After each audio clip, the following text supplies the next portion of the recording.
और दंतेवाड़ा से आपको इस वक्त की बड़ी खबर दे रही हैं। दंतेवाड़ा में 71 नक्सलियों का सरेंडर हुआ है। 71 में 30 इनामी नक्सली शामिल है। इनामी नक्सलियों पर 64 लाख का इनाम भी था। दंतेवाड़ा एसपी और पुलिस अधिकारियों के आगे सरेंडर किया।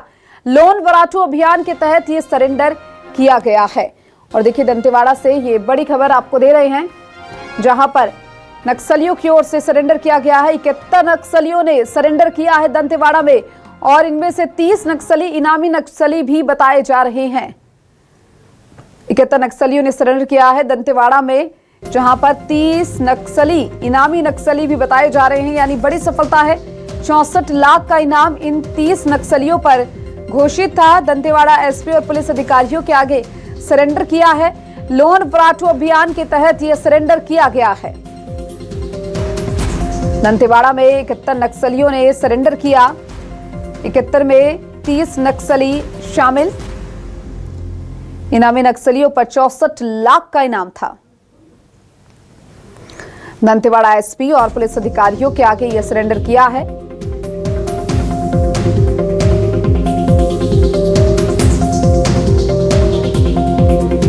बड़ी सफलता मानी जा सकती है नक्सलियों को लेकर, जहां इनामी नक्सलियों पर 64 लाख का इनाम घोषित था।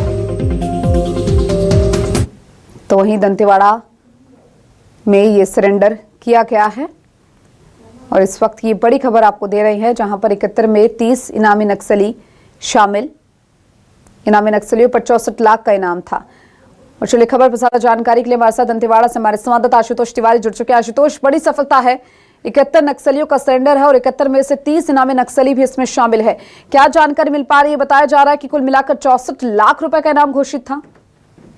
बिल्कुल, देखिए, जिस तरीके से लगातार दबाव बन रहा है और जिस तरीके से लगातार जो है मुठभेड़ चल रहे हैं और नक्सलियों के शीर्ष नेता मारे जा रहे हैं, यानी आप समझिए कि जिस तरीके से नारायणपुर में मुठभेड़ हुआ, 2 सीसी मेंबर मारे गए, उसके बाद ये दबाव लगातार बढ़ रहा है कि अब कैसे हम अपनी जान बचाएं। और इसी के तहत जो है लोन वराटू के तहत आज 71 नक्सली सरेंडर, यानी समझिए कि बड़ी संख्या, ये 71 नक्सली सरेंडर कर दिए हैं। और ये दहशत है जवानों का, जिस तरीके से प्रभावशाली तरीके से जो ये लगातार मुठभेड़ चल रहा है, उस मुठभेड़ में कहीं ना कहीं सफलता जवानों को मिल रही है। और यही वजह है कि पूरी तरीके से अब ये दहशत में है और दहशत की वजह से ये सरेंडर आज किया गया है। 64 लाख का इनाम इन पर घोषित था और पूरी तरीके से ये संगठन छोड़कर मुख्य धारा में जुड़ गए हैं। लोकतांत्रिक तरीके से अब जीवन यापन करने की पूरी तरीके से इनकी रणनीति है।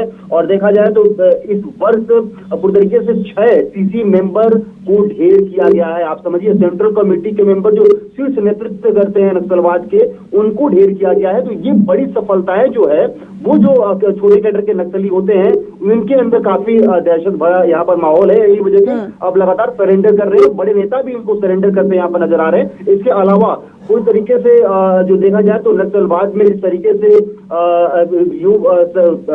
मुख्य धारा में जुड़ने या हथियार छोड़ने को लेकर जो लगातार पत्र जारी हो रहे हैं, उसमें भी कहीं ना कहीं नक्सलियों के बीच में एक तनावपूर्ण स्थिति है। और इस तनावपूर्ण की स्थिति में जो छोटे कैडर के नक्सली होते हैं, वे सोचते हैं कि हम कैसे अपनी जान बचाएं, क्योंकि बड़े कैडर के जो नक्सली होते हैं वे जरूर कहीं ना कहीं रणनीति बनाकर अपनी छूटने की कोशिश करते हैं। ये छोटे कैडर के नक्सलियों को नीचे रखे, क्योंकि अगर आप देखेंगे कि शीर्ष नेता जो होते हैं, उनके बॉडीगार्ड में तकरीबन 25 नक्सली शामिल रहते हैं। वो यही छोटे कैडर के नक्सली शामिल होते हैं और वो पूरी तरीके से जो है उनको सेव करते हैं, यानी कि सामने ये गोली खाते हैं और पीछे से जो बड़ा नेता होता है वो निकल जाता है। ये पूरी तरीके से जो है अब ये सख्ती में है। जो छोटे कैडर के नक्सली हैं वे इसलिए जो है बड़ी संख्या में यहाँ पर सरेंडर करते नजर आ रहे हैं। पिछले दिनों जिस तरीके से तेलंगाना में हमने देखा था कि बड़े कैडर के नक्सली जो है सरेंडर यहाँ पर की थी और उन्होंने नक्सल संगठन ने ये स्वीकार। बिल्कुल आशुतोष, और कहीं ना कहीं देखिए बड़ी सफलता तो ये मानी जा सकती है, क्योंकि एक और देखिए अभियान भी चलाया जा रहा है नक्सलियों को लेकर,